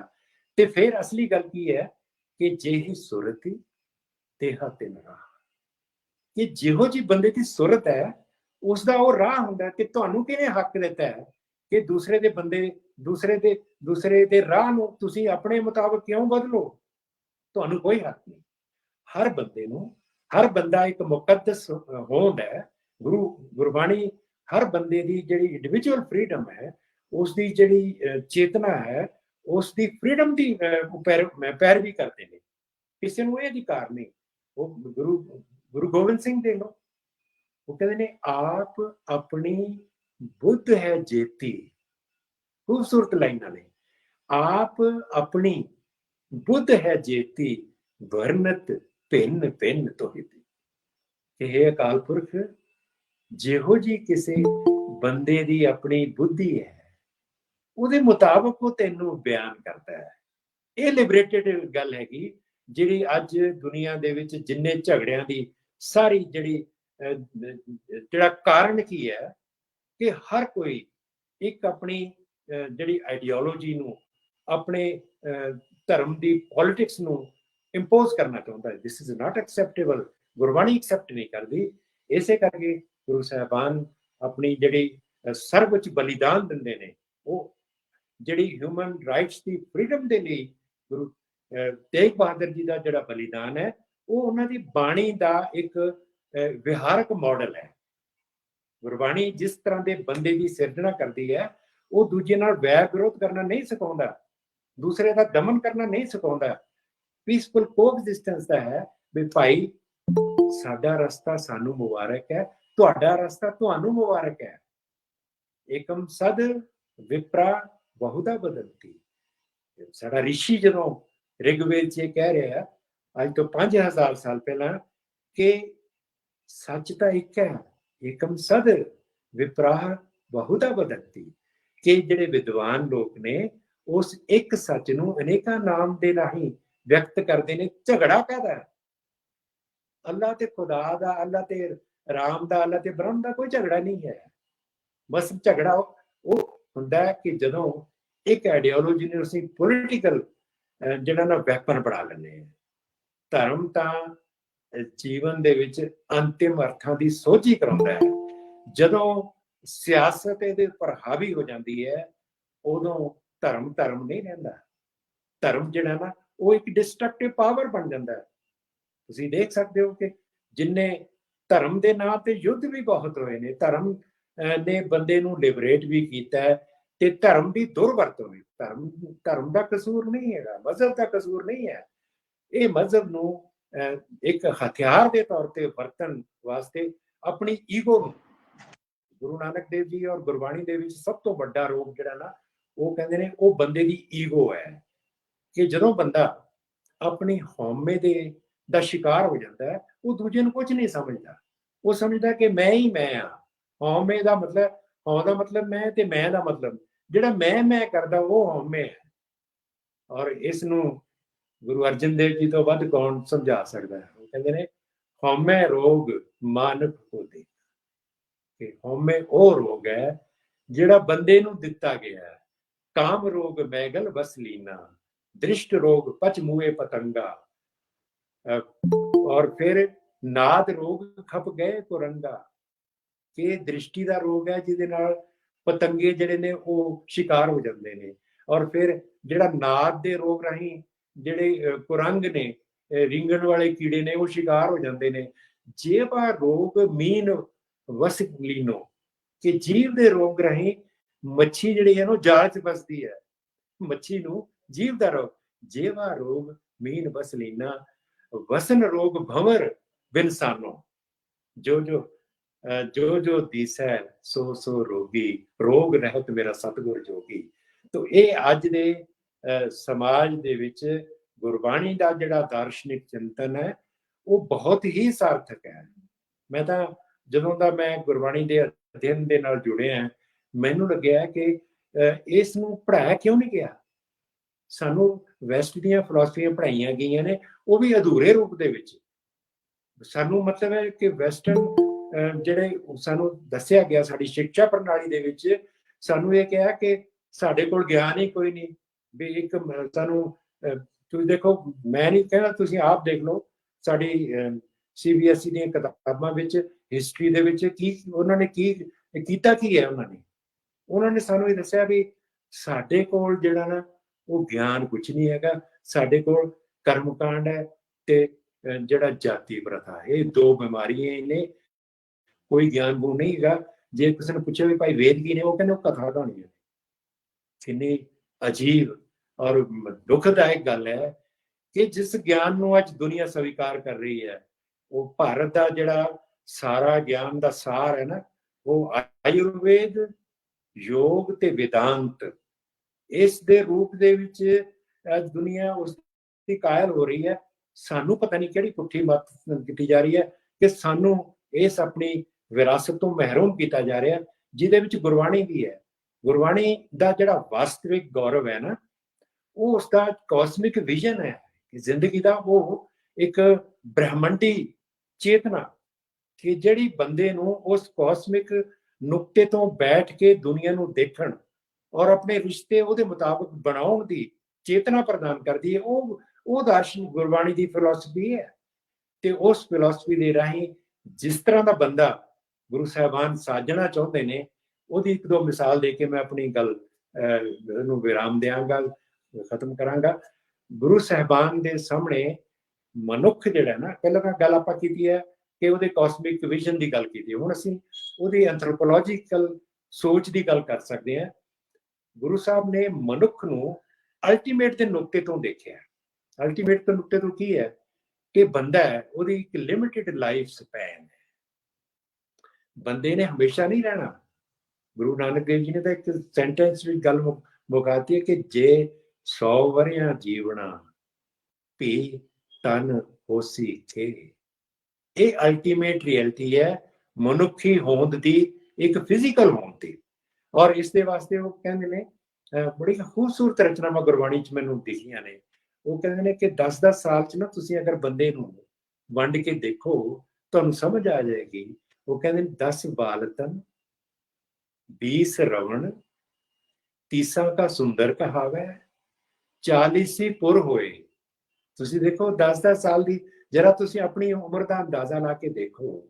ਮੈਂ ਆਪਣੀ ਉਮਰ ਅੱਜ ਮੈਂ 80ਵੇਂ ਵਿੱਚ ਹਾਂ, ਤੇ ਮੈਨੂੰ ਲੱਗ ਰਿਹਾ ਕਿ ਸੱਚਮੁੱਚ ਬਾਬਿਆਂ ਨੂੰ ਪਤਾ ਹੈ। ਔਰ ਬਾਬਿਆਂ ਨੇ ਜਿਹੜੀ ਗੱਲ ਕਹੀ ਹੈ ਤਾਂ ਬਿਲਕੁਲ ਲਾਈਫ ਐਕਸਪੀਰੀਅੰਸ ਚੋਂ ਆਈ ਹੈ ਕਿ 10 ਸਾਲ ਤੱਕ ਬੰਦਾ ਬਚਪਨ 'ਚ ਰਹਿੰਦਾ ਹੈ, ਫਿਰ 20 ਸਾਲ ਤੱਕ ਖੇਡਦਾ ਮਲਦਾ ਰਹਿੰਦਾ, 30 ਸਾਲ ਦਾ ਸਮਝਦਾ ਕਿ ਮੈਂ ਪੂਰਾ ਹੋ ਗਿਆ, 40 ਪੂਰਾ ਹੋਏ, ਤੇ ਫਿਰ ਕੀ ਹੁੰਦਾ ਹੈ 85 ਪੱਗ ਖਿੱਸੇ। 50 ਸਾਲ ਦੀ ਉਮਰ 'ਚ ਨਾ ਪੈਰ ਖਿਸਕਣਾ ਸ਼ੁਰੂ ਹੋ ਜਾਂਦਾ ਥੋੜਾ ਜਿਹਾ। 60 ਕੇ ਬਾੜੇ ਭਾਵੇ, 70 का मतिहीन, 80 का व्यवहार ਨਾ ਪਾਵੇ, 90 का ਸਹਿਜ ਆਸਨੀ। 90 ਸਾਲ ਦੀ ਉਮਰ ਦੇ ਵਿੱਚ ਤੇ ਬੰਦਾ ਫਿਰ ਸਹਿਜ ਆਸਨ ਲਾ ਕੇ ਬਹਿ ਜਾਂਦਾ ਹੈ। ਔਰ ਫਿਰ ਅਖੀਰ ਤੇ ਗੱਲ ਕਿੱਥੇ, ਨਤੀਜਾ ਕੀ ਕੱਢਦੇ ਨੇ, ਗੱਲ ਤਾਂ ਉਹ ਹੈ ਨਾ ਗੁਰਬਾਣੀ ਦੀ ਫਿਲਾਸਫੀ ਤਾਂ ਉੱਥੇ ਆਉਂਦੀ ਹੈ ਕਿ ਜਿਹੜੀ ਕੰਟੀਨਜੈਂਸੀ ਆਫ ਲਾਈਫ ਹੈ, ਕਿ ਲਾਈਫ ਦੀ ਜਿਹੜੀ ਫਿਜ਼ੀਕਲ ਲਿਮਿਟੇਸ਼ਨ ਹੈ, ਉਸ ਤੋਂ ਬਾਅਦ ਕੀ ਹੈ ਕਿ ਢੂੰਡਮ ਢੁਡੋਲਮ ਡਿਠ ਮੈਂ ਨਾਨਕ ਜਗ ਧੂਏ ਕਾ ਤੌਲ ਹੈ। ਕਿ ਇਹ ਜਿਹੜਾ ਸੰਸਾਰ ਹੈ ਇਹ ਧੂਏ ਦਾ ਤੌਲਰ ਹੈ, ਧੂਏ ਦਾ ਮਹਿਲ ਹੈ, ਇਹਨੇ ਹਮੇਸ਼ਾ ਨਹੀਂ ਰਹਿਣਾ। ਇਹ ਫਿਲਾਸਫੀ ਆਫ ਲਾਈਫ ਜਿਹੜੀ ਹੈ, ਇਹ ਮਨੁੱਖ ਨੂੰ ਕਿਸ ਤਰ੍ਹਾਂ ਦਾ ਬੰਦਾ ਬਣਾਉਣ ਦੀ ਕੋਸ਼ਿਸ਼ ਕਰਦੀ ਹੈ। ਉਹ ਵੀ ਸੁਣ ਲਓ ਜਰਾ। ਗੁਰੂ ਜੀ ਕਹਿੰਦੇ ਨੇ ਕਿ ਦੋ ਤਰ੍ਹਾਂ ਦੇ ਬੰਦੇ ਹੁੰਦੇ ਨੇ ਭਾਈ ਦੁਨੀਆ 'ਚ, ਇੱਕ ਕਹਿ ਜਾਣਨ, ਕਹਿ ਬੁੱਝਣ, ਤੇ ਨਰ ਸੁਖੜ ਸਰੂਪ। ਇੱਕ ਉਹ ਬੰਦੇ ਨੇ ਜਿਹੜਾ ਕਹਿਣਾ ਜਾਣਦੇ ਤੇ ਆਖੀ ਹੋਈ ਗੱਲ ਨੂੰ ਬੁੱਝ ਸਕਦੇ ਨੇ, ਉਹ ਸੁਘੜ ਸਰੂਪ ਹੁੰਦੇ ਨੇ। ਤੇ ਦੂਜੇ ਕੌਣ ਹੁੰਦੇ ਨੇ ਕਿ ਇੱਕ ਨਾ ਨਾਦ ਨਾ ਵੇਦ ਨਾ ਗੀ ਰਸ, ਕਿ ਉਹ ਹੁੰਦੇ ਨੇ ਕਿ ਜਿਨ੍ਹਾਂ ਕੋਲ ਨਾ ਤਾਂ ਨਾਦ ਦੀ ਸਮਝ ਹੈ ਨਾ ਵੇਦ ਦੀ ਸਮਝ ਹੈ। ਵੇਦ ਮੈਨੇ ਗਿਆਨ ਹੁੰਦਾ ਹੈ, ਇਸੇ ਕਰਕੇ ਜਿਹੜਾ ਵੇਦ ਹੈ ਨਾ ਉਹ ਗਿਆਨ ਗ੍ਰੰਥ ਕਹਿੰਦੇ ਅਸੀਂ। ਇੱਕ ਨਾ ਨਾਦ ਨਾ ਵੇਦ ਨਾ ਗੀ ਰਸ, ਗੀ ਰਸ ਮੈਨੇ ਗੀਤ ਦਾ ਰਸ, ਨਾ ਤਾਂ ਉਹਨੂੰ ਗੀਤ ਦਾ ਕੋਈ ਰਸ ਹੁੰਦਾ ਹੈ, ਨਾ ਵੇਦ ਦਾ ਗਿਆਨ ਹੈ, ਤੇ ਨਾ ਉਹਨੂੰ ਨਾਦ ਦੀ ਸਮਝ ਹੈ। ਇੱਕ ਨਾ ਸਿੱਧ ਨਾ ਬੁੱਧ ਨਾ ਅਕਲ ਸਰ, ਨਾ ਸਿੱਧੀ ਹੈ ਨਾ ਬੁੱਧੀ ਹੈ ਨਾ ਅਕਲ ਸਰ ਹੈ। ਅੱਖਰ ਕਾ ਭੇਉ ਨਾ ਲਾਹਨ, ਖੂਬਸੂਰਤ ਗੱਲ ਕਹੀ ਉਹਨਾਂ ਨੇ ਕਿ ਉਹਨਾਂ ਨੂੰ ਅੱਖਰ ਦਾ ਭੇਤ ਨਹੀਂ ਹੈਗਾ। ਹੁਣ ਤੁਸੀਂ ਦੇਖੋ ਅੱਖਰ ਕੀ ਹੈ? ਅੱਖਰ ਦਾ ਮਤਲਬ ਹੈ ਨਾ ਖੁਰਨ ਵਾਲੀ ਹਕੀਕਤ, ਉਹ ਸੱਚ ਜਿਹੜਾ ਕਦੇ ਖਤਮ ਨਹੀਂ ਹੁੰਦਾ, ਉਹ ਅੱਖਰ ਹੈ। ਗੁਰਬਾਣੀ ਚ ਇਸ ਨੂੰ ਅੱਗੇ ਜਿਵੇਂ ਭਾਈ ਕਾਨ ਸਿੰਘ ਨਾਭਾ ਤੋਂ ਮੈਂ ਪ੍ਰੇਰਨਾ ਲੈ ਕੇ ਜਦੋਂ ਮੈਂ ਦੇਖਦਾ ਨਾ, ਉਹ ਚਾਹੁੰਦਾ ਕੀਨੇ ਰਾਮ ਨਾਮ ਇੱਕ ਅੱਖਰ, ਇੱਕ ਅੱਖਰ ਤਾਂ ਓਮ ਹੈ, ਓਂਕਾਰ ਹੈ। ਇਹ ਰਿਲੀਜੀਅਸ ਸਿੰਬਲ ਨਹੀਂ ਹੈਗਾ। ਉਹ ਕਹਿੰਦੇ ਨੇ ਕਿ ਰਾਮ ਨਾਮ ਨੂੰ ਇੱਕ ਅੱਖਰ ਮੰਨ ਕੇ ਚੱਲੋ, ਇਹਦਾ ਮਤਲਬ ਉਹ ਰਾਮ ਨਾਮ ਸਦੀਵ ਹੀ ਰਹਿਣ ਵਾਲੀ ਹੋਂਦ ਹੈ। ਤੇ ਉਹਦੇ ਤੱਤ ਕਿੱਥੇ ਕੱਢਦੇ ਨੇ ਅਖੀਰ ਤੇ ਮੈਂ ਡਾਇਗਰੈਸ਼ਨ ਚ ਚਲਾ ਜਾਂਦਾ। ਉਹ ਕਹਿੰਦੇ ਨੇ ਨਾਨਕ ਤੇ ਨਰ ਅਸਲ ਖਰ, ਕਿ ਹੈ ਨਾਨਕ ਉਹ ਬੰਦੇ ਜਿਹੜੇ ਨਾ ਇੱਕ ਨਾ ਨਾਦ ਨਾ ਵੇਦ ਨਾ ਗੀ ਰਸ, ਇਹਨਾਂ ਸਾਰੇ ਗੁਣਾਂ ਤੋਂ ਵਿਹੀਣ ਨੇ। ਉਹ ਕੌਣ ਨੇ? ਨਾਨਕ ਤੇ ਨਰ ਅਸਲ ਖਰ, ਜੇ ਬਿਨ ਗੁਣ ਗਰਭ ਕਰਨ। ਕਿਉਂ ਤਾਂ ਅਸਲੀ ਖੋਤੇ ਨੇ। ਨਾਨਕ ਤੇ ਨਰ ਅਸਲ ਖਰ, ਖਰ ਮੈਨੇ ਖੋਤਾ ਹੁੰਦਾ। ਹੁਣ ਤੁਸੀਂ ਦੇਖ ਲਓ ਗੁਰੂ ਸਾਹਿਬ ਜਿਹੜਾ ਸ਼ਾਸਤਰੀ ਵਾਲਾ ਲਫ਼ਜ਼ ਖਰ ਕਹਿੰਦੇ ਨੇ ਕਿ ਉਹ ਅਸਲੀ ਖਰ ਨੇ ਜਿਹੜੇ ਬਿਨਾਂ ਗੁਣ ਤੋਂ ਗੁਮਾਨ ਕਰੀ ਜਾਂਦੇ ਨੇ। ਤੇ ਮੈਨੂੰ ਭਰਤਰੀ ਹਰੀ ਦਾ ਉਹ ਸ਼ਲੋਕ ਯਾਦ ਆ ਗਿਆ, ਗਿਆਨ ਤਾਂ ਇੱਕੋ ਹੀ ਹੈ ਨਾ। ਸਾਡੇ ਬਾਬਿਆਂ ਨੇ ਜੋ ਗਿਆਨ ਦਿੱਤਾ ਉਹ ਕਹਿੰਦੇ ਨੇ ਕਿ ਸਾਹਿਤ ਸੰਗੀਤ ਕਲਾ ਵਿਹੀਣ ਸਾਖਸ਼ਾਤ ਪਸ਼ੂਆ ਪੁੱਛ ਵਿਸ਼ਾਣਹੀਣ, ਕਿ ਜਿਹੜਾ ਬੰਦਾ ਸਾਹਿਤ ਸੰਗੀਤ ਤੇ ਕਲਾ ਤੋਂ ਸਖਣਾ, ਸਾਹਿਤ ਸੰਗੀਤ ਕਲਾ ਵਿਹੀਣ ਸਾਖਸ਼ਾਤ ਪਸ਼ੂ, ਉਹ ਸਾਖਸ਼ਾਤ ਪਸ਼ੂ ਹੈ, ਭਾਵੇਂ ਉਹਦੇ ਸਿੰਘ ਤੇ ਪੂਛ ਨਹੀਂ ਲੱਗੀ। ਹੁਣ ਤੁਸੀਂ ਦੇਖੋ ਕਿ ਜਿਹੜੇ ਆਈਡੀਅਲ ਮਨੁੱਖ ਦੀ ਸਾਜਣਾ ਗੁਰਬਾਣੀ ਕਰਨਾ ਚਾਹੁੰਦੀ ਹੈ, ਉਹ ਇੱਕ ਐਨਲਾਈਟਨਡ ਹਿਊਮਨ ਬੀਇੰਗ ਹੈ। ਜਦੋਂ ਗੁਰੂ ਨਾਨਕ ਦੇਵ ਜੀ ਨੂੰ ਇੱਕ ਹੋਰ ਥਾਂ ਪਤਾ ਕੀ ਕਹਿੰਦੇ ਨੇ? ਉਹ ਕਹਿੰਦੇ ਨੇ ਜਬ ਲਗ ਦੁਨੀਆ ਰਹੀ ਹੈ ਨਾਨਕ, ਕਿਛ ਸੁਣੀ ਹੈ ਕਿਛ ਕਹੀ ਹੈ। ਇਹ ਜਿਹੜਾ ਨਿਰੰਤਰ ਡਾਇਲੌਗ ਹੈ, ਇਹੀ ਗਿਆਨ ਦਾ ਮਾਰਗ ਹੈ ਕਿ ਬੰਦੇ ਨੂੰ ਹਮੇਸ਼ਾ ਨਿਰੰਤਰ ਇੱਕ ਸੰਵਾਦ ਦੇ ਵਿੱਚ ਰਹਿਣਾ ਚਾਹੀਦਾ ਹੈ। ਆਪਣੇ ਵਿਰਸੇ ਨਾਲ ਵੀ ਸੰਵਾਦ ਕਰਨਾ ਚਾਹੀਦਾ ਤੇ ਆਪਣੇ ਅਤੀਤ ਦੇ ਨਾਲ ਵੀ, ਔਰ ਆਪਣੇ ਵਿਰਸੇ ਤੇ ਵਰਤਮਾਨ ਦੀ ਹਕੀਕਤ ਨਾਲ ਤੇ ਵਿਰਸੇ ਦੀ ਸਿਮਰਤੀ ਦੇ ਨਾਲ, ਇਹਨਾਂ ਦੋਨਾਂ ਨਾਲ ਸੰਵਾਦ ਦੇ ਵਿੱਚੋਂ ਬੰਦੇ ਨੂੰ ਗਿਆਨ ਪ੍ਰਾਪਤ ਹੁੰਦਾ ਹੈ। ਉਹ ਗਿਆਨ ਜਿਹੜਾ ਬੰਦੇ ਨੂੰ ਲਿਬਰੇਟ ਕਰਦਾ ਹੈ। ਤੇ ਮੈਂ ਇਹ ਸਮਝਦਾ ਹਾਂ ਕਿ ਜਿਹੜਾ ਗੁਰਬਾਣੀ ਦਾ ਸਮੁੱਚਾ ਜਿਹੜਾ ਦਰਸ਼ਨ ਹੈ, ਉਸ ਦੀ ਜਿਹੜੀ ਸਮਾਜਿਕ ਸਾਰਥਕਤਾ ਹੈ ਉਹ ਰਹਿ ਗਿਆ ਇੱਕ ਪੱਖ। ਲਾਸਟ ਉਹਦੀ ਮੈਂ ਗੱਲ ਕਰਕੇ ਆਪਣੀ ਗੱਲ ਖਤਮ ਕਰਾਂਗਾ। ਗੁਰੂ ਸਾਹਿਬਾਨ ਨੇ ਜਿਹੜਾ ਸੋਸ਼ਲ ਫਿਲਾਸਫੀ ਦਾ ਮਾਡਲ ਦਿੱਤਾ ਹੈ, ਉਹ ਇੱਕ ਸੂਤਰ ਦੇ ਰੂਪ ਵਿੱਚ ਉਹਨਾਂ ਨੇ ਪੇਸ਼ ਕੀਤਾ। ਉਹ ਕਹਿੰਦੇ ਨੇ ਜਾਤ ਵਰਣ ਕੁਲ ਸਹਸਾ ਚੂਕਾ, ਇਹ ਤਿੰਨ ਚੀਜ਼ਾਂ ਨੇ ਜਿਹੜੀਆਂ ਬੰਦੇ ਨੂੰ ਹਾਇਰਾਰਕੀਕਲ ਆਰਡਰ 'ਚ ਬੰਨ੍ਹਦੀਆਂ ਨੇ, ਜਿਹੜੀਆਂ ਨਖੇੜੇ ਪੈਦਾ ਕਰਦੀਆਂ ਨੇ, ਵਿਤਕਰੇ ਪੈਦਾ ਕਰਦੀਆਂ ਨੇ। ਉਹ ਕੀ ਨੇ? ਜਾਤ ਹੈ, ਵਰਣ ਹੈ ਤੇ ਕੁਲ। ਗੁਰੂ ਕਹਿੰਦੇ ਨੇ ਕਿ ਮੈਨੂੰ ਜਦੋਂ ਗੁਰਮਤਿ ਤੋਂ ਸੋਝੀ ਮਿਲੀ ਹੈ ਤੇ ਜਾਤ ਵਰਣ ਤੇ ਕੁਲ ਦਾ ਅਭਿਮਾਨ ਖਤਮ ਹੋ ਗਿਆ। ਜਾਤ ਵਰਣ ਕੁਲ ਸਹਸਾ ਚੂਕਾ, ਗੁਰਮਤਿ ਸ਼ਬਦ ਵਿਚਾਰੇ, ਕਿ ਗੁਰਮਤਿ ਦਾ ਗਿਆਨ ਮੈਂ ਜਦੋਂ ਵਿਚਾਰਿਆ ਤਾਂ ਇਹ ਤਿੰਨ ਚੀਜ਼ਾਂ ਜਿਹੜੀਆਂ ਸਮਾਜ ਦੇ ਵਿੱਚ ਵਿਤਕਰੇ ਪੈਦਾ ਕਰਦੀਆਂ ਨੇ, ਜਾਤੀ ਪ੍ਰਥਾ ਦਾ, ਵਰਨ ਵਿਵਸਥਾ ਦਾ, ਜਿਹੜਾ ਸਮਾਜ ਨੂੰ ਵੰਡਣ ਦੀਆਂ ਜਿਹੜੀਆਂ ਗੱਲਾਂ ਨੇ, ਇਹ ਚੇਂਜੇਬਲ ਨੇ। ਜਿਹੜੇ ਸਾਡੀ ਪਰੰਪਰਾ ਦੇ ਵਿੱਚ ਨਾ ਦੋ ਤਰ੍ਹਾਂ ਦਾ ਗਿਆਨ ਹੈ, ਇੱਕ ਸ਼ਰੂਤੀ ਹੈ, ਇੱਕ ਸਮ੍ਰਿਤੀ ਹੈ। ਸ਼ਰੂਤੀ ਜਿਹੜਾ ਨਾ ਬ੍ਰਹਮ ਗਿਆਨ ਹੈ, ਔਰ ਸਮ੍ਰਿਤੀ ਜਿਹੜਾ ਨਾ ਸਮਾਜਿਕ ਗਿਆਨ ਹੈ। ਉਹ ਧਰਮ ਸ਼ਾਸਤਰ ਉਹਦੇ ਵਿੱਚ ਨੇ। ਧਰਮ ਸ਼ਾਸਤਰ ਬਦਲੇ ਜਾ ਸਕਦੇ ਨੇ, ਰਿਵਾਈਜ਼ ਕੀਤੇ ਜਾ ਸਕਦੇ ਨੇ, ਸਮੇਂ ਦੇ ਮੁਤਾਬਕ ਉਹਨਾਂ 'ਚ ਚੇਂਜ ਲਿਆਂਦੀ ਜਾ ਸਕਦੀ ਹੈ। ਅਸੀਂ ਲਿਆਂਦੀ ਹੈ, ਅਸੀਂ ਆਪਣੀ ਕਨਸਟੀਟਿਊਸ਼ਨ ਦੇ ਰਾਹੀਂ ਉਹਨਾਂ ਕੁਰੀਤੀਆਂ ਨੂੰ ਦੂਰ ਕੀਤਾ ਹੈ, ਕੋਸ਼ਿਸ਼ ਕੀਤੀ ਹੈ, ਹੋਰ ਵੀ ਕਰ ਰਹੇ ਹਾਂ ਕਿ ਜਿਹੜੀਆਂ ਸਾਡੇ ਸਮਾਜ ਦੇ ਵਿੱਚ ਇੱਕ ਦੂਸਰੇ ਦੇ ਨਾਲ ਵਿਤਕਰਾ ਕਰਨ ਵਾਲੀਆਂ ਜਿਹੜੀਆਂ ਗੱਲਾਂ ਨੇ, ਅਨੈਤਿਕ ਗੱਲਾਂ ਨੇ, ਜਿਹੜਾ ਦਮਨ ਅਤੇ ਸ਼ੋਸ਼ਣ ਕਰਨ ਦੀਆਂ ਕਦਰਾਂ ਕੀਮਤਾਂ ਨੇ, ਉਹਨਾਂ ਦਾ ਨਿਰਾਕਰਨ ਹੋਣਾ ਚਾਹੀਦਾ। ਗੁਰਬਾਣੀ ਜਿਹੜੀ ਸਾਨੂੰ ਦ੍ਰਿਸ਼ਟੀ ਦਿੰਦੀ ਹੈ, ਉਹਦੇ ਵਿੱਚ ਬੇਸਿਕ ਗੱਲ ਇਹੋ ਹੀ ਹੈ ਕਿ ਇਹ ਬ੍ਰਹਿਮੰਡ ਦੀ ਚੇਤਨਾ ਦੇ ਰਾਹੀਂ ਮਨੁੱਖ ਨੂੰ ਇੱਕ ਆਈਡੀਅਲ ਮਨੁੱਖ ਦੇ ਰੂਪ ਵਿੱਚ ਸਿਰਜਦੀ ਹੈ, ਜਿਹੜਾ ਸਮਾਜਿਕ ਇਨਜਸਟਿਸ, ਸ਼ੋਸ਼ਣ ਔਰ ਦਮਨ ਦਾ ਵਿਰੋਧ ਕਰਦਾ ਹੈ। ਮੈਂ ਤਾਂ ਇਹੋ ਗੱਲਾਂ ਆਪਣੀ ਜ਼ਿੰਦਗੀ ਸਮਝ ਸਕਿਆ। ਇੰਨੀ ਗੱਲ ਮੇਰੀ ਪ੍ਰਵਾਨ ਕਰੋ। ਬਹੁਤ ਬਹੁਤ ਧੰਨਵਾਦ, ਸ਼ੁਕਰੀਆ। Thank you so much sir, बड़ा अच्छा लग्या sir. My personal experience sir ਤੁਹਾਡਾ ਸੁਣ ਕੇ ਨਾ ਮੈਨੂੰ ਐ ਲੱਗ ਰਿਹਾ ਕਿ I am included in the category of ਖੁਰ। ਜਿਸ ਤਰ੍ਹਾਂ ਦੇ ਪਰਸਨਸ ਤੁਸੀਂ ਕਹੇ ਨਾ ਸਰ, ਸੱਚੀ ਪਹਿਲੀ ਕੈਟਾਗਰੀ ਤਾਂ ਤੁਹਾਡੇ ਵਰਗੇ ਬੰਦਿਆਂ ਦੀ ਹੈ ਜੀ, ਤੇ ਦੂਸਰੀ ਫਿਰ ਮੈਨੂੰ ਲੱਗਦਾ ਸਾਡੇ ਵਰਗਿਆਂ ਦੀ ਹੈ। ਦੂਸਰਾ ਸਰ ਤੁਸੀਂ ਬਹੁਤ ਅੱਛਾ ਡਿਸਕ੍ਰਾਈਬ ਕੀਤਾ 50s 60s 80s ਵਾਲਾ। ਸਰ ਪਤਾ ਨਹੀਂ ਕਿਉਂ ਅਜੇ 40s ਚ ਆ ਕੇ ਨਾ ਅਜੇ ਸੋਚੀ ਆ ਨਹੀਂ ਰਹੀ। ਆ ਜਾਏਗੀ, ਤੁਹਾਡੀ ਸੰਗਤ ਦੀ ਲੋੜ ਹੈ ਜੀ। ਜਦੋਂ ਜੁੜੋਗੇ ਨਾ, ਜਦੋਂ ਬੇਟਾ ਜਦੋਂ ਤੁਸੀਂ ਗਿਆਨ ਦੀ ਪਰੰਪਰਾ ਨਾਲ ਜੁੜੋਗੇ ਨਾ, ਆਪੇ ਹੀ ਤੁਹਾਨੂੰ ਸੋਝੀ ਆ ਜਾਣੀ ਹੈ। ਇਹੀ ਤਾਂ ਤੁਹਾਨੂੰ ਸੁਣ ਕੇ ਤਾਂ ਬਹੁਤ ਅੱਛਾ ਲੱਗਿਆ ਹੈ, ਜਿਵੇਂ ਨਾ ਕੰਨਾਂ 'ਚ ਰਸ ਪੈਂਦਾ ਹੁੰਦਾ ਹੈ, ਪਰ ਜਦੋਂ ਪ੍ਰੈਕਟੀਕਲ ਲਾਈਫ 'ਚ ਜਾਈਦਾ ਸੋਝੀ ਨਹੀਂ ਆਉਂਦੀ। ਆ ਜਾਏਗੀ, ਆ ਜਾਏਗੀ। Thank you sir. ਮੈਂ ਮੈਡਮ ਰਜਿੰਦਰ ਨੂੰ ਬੁਲਾਉਣੀ ਆ। ਮੈਮ ਤੁਸੀਂ ਫਾਰਮਲੀ ਓਕੇ ਕੁਐਸਚਨਸ ਠੀਕ ਹੈ ਸਰ। ਸਰ ਤੁਸੀਂ ਸਭ ਲੈ ਲਓ। You want to ask something? ਮੈਂ ਇੱਕ ਗੱਲ ਕਰ ਲਾਂ, ਇੱਕ ਮਾੜੀ ਜਿਹੀ। ਮੇਰਾ ਵੀ ਜੀ ਕਰ ਪਿਆ ਵੀ ਗੁਰਪ੍ਰੀਤ ਗੱਲ ਕਰ ਰਹੀ ਹੈ। ਸਾਨੂੰ ਤਾਂ ਇਹ ਲੱਗਦਾ ਕਿ ਅਸੀਂ ਖੋਟੀ ਤੁਰੇ ਫਿਰਦੇ ਆ। ਮੈਂ ਤਾਂ ਸਰ ਇਸ ਪਲੇਟਫਾਰਮ ਤੋਂ ਨਾ ਤੁਸੀਂ ਮਾਨਵਤਾ ਦਾ ਸੁਨੇਹਾ ਦਿੱਤਾ ਹੈ, ਸਾਂਝੀਵਾਲਤਾ ਦਾ ਸੁਨੇਹਾ ਦਿੱਤਾ ਹੈ ਕਿ ਸਾਨੂੰ ਕਿਸ ਤਰ੍ਹਾਂ ਰਲ ਮਿਲ ਕੇ ਰਹਿਣਾ ਚਾਹੀਦਾ, ਕਿ ਸਾਨੂੰ ਗੁਰਬਾਣੀ ਨੂੰ ਉਹਦੇ ਦਾਰਸ਼ਨਿਕ ਸੰਦਰਭ ਵਿੱਚ ਰੱਖ ਕੇ ਸਮਝਣਾ ਚਾਹੀਦਾ ਹੈ। ਗਲੋਬਲੀ ਸੰਦਰਭ ਦੇ ਨਾਲ ਨਾਲ ਭਾਰਤੀ ਚਿੰਤਨ ਦੇ ਸੰਦਰਭ ਵਿੱਚ ਗੁਰਬਾਣੀ ਨੂੰ ਸਾਨੂੰ ਸਮਝਣਾ ਚਾਹੀਦਾ ਹੈ। ਮੈਡਮ ਤੁਹਾਡਾ ਕੈਮਰਾ ਆਨ ਕਰੋ ਜੀ। ਜਿਹੜਾ ਸਾਡਾ ਇੱਕ ਮਿੰਟ, ਜਿਹੜਾ ਸਾਡਾ ਸਮਕਾਲੀ ਗਿਆਨ ਵਿਗਿਆਨ ਜਿਹੜੇ ਮਨੁੱਖ ਨੂੰ, ਸਮਾਜ ਨੂੰ, ਸਾਹਿਤ ਨੂੰ, ਸੰਬੰਧਾਂ ਨੂੰ ਸਮਝਣ ਦੀਆਂ ਨਵੀਆਂ ਅੰਤਰਦ੍ਰਿਸ਼ਟੀਆਂ ਦਿੱਤੀਆਂ। ਆਪ ਨੇ ਉਹਨਾਂ ਨੂੰ ਭਾਰਤੀ ਕਾਵਿ ਸ਼ਾਸਤਰ ਦੇ ਪ੍ਰਪੇਖ ਵਿੱਚ ਵੀ ਸਮਝਿਆ ਹੈ ਤੇ ਗੁਰਬਾਣੀ ਦੇ ਅਧਿਐਨ ਨੂੰ ਉਹਨਾਂ ਦੇ ਸਨਮੁਖ ਰੱਖ ਕੇ ਵਿਚਾਰਿਆ ਹੈ।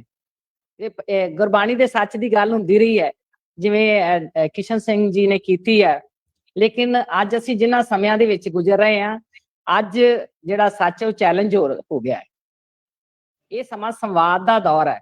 ਬਿਲਕੁਲ ਤੁਸੀਂ ਜਿਹੜੀਆਂ ਗੱਲਾਂ ਕੀਤੀਆਂ ਨੇ ਕਿ ਗੁਰਬਾਣੀ ਬਾਰੇ ਜੋ ਲਿਖਿਆ ਗਿਆ ਹੈ, ਵੀ ਇੱਕ ਤਾਂ ਪਦਾਰਥਵਾਦੀ ਦ੍ਰਿਸ਼ਟੀਕੋਣ ਤੋਂ ਲਿਖਿਆ ਗਿਆ ਹੈ, ਇੱਕ ਨਿਰੋਲ ਅਧਿਆਤਮਵਾਦੀ ਦ੍ਰਿਸ਼ਟੀ ਤੋਂ। ਆਪ ਨੇ ਉਹਨਾਂ ਨੂੰ ਦਾਰਸ਼ਨਿਕ ਦ੍ਰਿਸ਼ਟੀਕੋਣ ਤੋਂ ਵਿਚਾਰਿਆ ਹੈ। ਸਾਡੇ ਕੋਲ ਬਹੁਤ ਹੀ ਘੱਟ ਅਜਿਹੇ ਵਿਦਵਾਨ ਨੇ ਜਿਨ੍ਹਾਂ ਨੂੰ ਪੱਛਮੀ ਤੇ ਭਾਰਤੀ ਕਾਵਿ ਸ਼ਾਸਤਰ ਦੀ ਪੂਰੀ ਤਰ੍ਹਾਂ ਸਮਝ ਹੋਵੇਗੀ। ਤੇ ਸਾਡੇ ਜਿਹੜੇ ਅੱਜ ਦੇ ਵਿਦਵਾਨ ਨੇ, ਗੁਰੂ ਨੇ ਸਾਡੇ, ਔਰ ਮੇਰਾ ਬਹੁਤ ਹੀ ਨਿੱਜੀ ਇਹਨਾਂ ਨਾਲ ਸੰਬੰਧ ਹੈ। ਇਹਨਾਂ ਨੇ ਪੱਛਮੀ ਤੇ ਪੂਰਬੀ ਦੋਵਾਂ ਦ੍ਰਿਸ਼ਟੀਆਂ ਤੋਂ, ਜਿਨ੍ਹਾਂ ਦੇ ਆਧਾਰ ਤੇ ਗੁਰਬਾਣੀ ਦਾ ਅਧਿਐਨ ਵੀ ਕੀਤਾ ਹੈ ਤੇ ਉਹਨੂੰ ਸਮਝਿਆ ਵੀ ਹੈ, ਉਹਨਾਂ ਥਿਊਰੀ ਨੂੰ ਵੀ ਸਾਹਮਣੇ ਰੱਖਿਆ ਹੈ ਤੇ ਗੁਰਬਾਣੀ ਦੇ ਸੱਚ ਨੂੰ ਵੀ ਤੇ ਉਸ ਤੇ ਵਿਸ਼ਵਾਸ ਵੀ ਕੀਤਾ ਹੈ। ਵਿਸ਼ਵਾਸ ਸਾਡੇ ਸੱਭਿਆਚਾਰ ਦੀ, ਸਾਡੀ ਪਰੰਪਰਾ ਦੀ ਕਮਜ਼ੋਰੀ ਨਹੀਂ ਹੈ, ਸਾਡੀ ਸਗੋਂ ਤਾਕਤ ਹੈ। ਮਿਖਾਇਲ ਨਾਇਮੀ ਨੇ ਇੱਕ ਕਿਹਾ ਹੈ ਕਿ ਤਰਕ ਬਿਰਧ ਹੋ ਚੁੱਕਾ ਵਿਸ਼ਵਾਸ ਹੈ ਅਤੇ ਵਿਸ਼ਵਾਸ ਫਰੋੜ ਹੋ ਚੁੱਕਾ ਤਰਕ ਹੈ। ਅੱਜ ਕੱਲ ਅਸੀਂ ਵੇਖਦੇ ਹਾਂ ਆਸੇ-ਪਾਸੇ ਜੋ ਕੁਝ ਹੋ ਰਿਹਾ ਹੈ, ਅਕਾਡਮਿਕ ਮਾਹੌਲ ਖਤਮ ਹੋ ਚੁੱਕਾ ਹੈ ਤੇ ਸਾਡੇ ਪ੍ਰੋਫੈਸਰ, ਬੁੱਧੀਜੀਵੀ ਪਹਿਲਾਂ ਇਹ ਸੋਚਦੇ ਨੇ ਵੀ ਕਿਹੜਾ ਬੰਦਾ ਕਿਹੜੇ ਗਰੁੱਪ ਵਿੱਚ ਹੈ ਤੇ ਕੌਣ ਕਿਸ ਦੇ ਨਾਲ ਹੈ, ਤੇ ਉਹ ਇੰਨਾ ਪੜ੍ਹ ਗਏ ਨੇ ਵੀ ਕੜ ਗਏ ਨੇ ਕਿ ਇੰਨਾ ਸਿੱਖ ਗਏ ਨੇ ਕਿ ਉਹਨਾਂ ਨੂੰ ਸੁਣਨ, ਉਹਨਾਂ ਦੇ ਵਿੱਚ ਸੁਣਨ ਦੀ ਸਮਰੱਥਾ ਹੀ ਨਹੀਂ ਬਚੀ। ਜਦੋਂ ਅਸੀਂ ਡਾਕਟਰ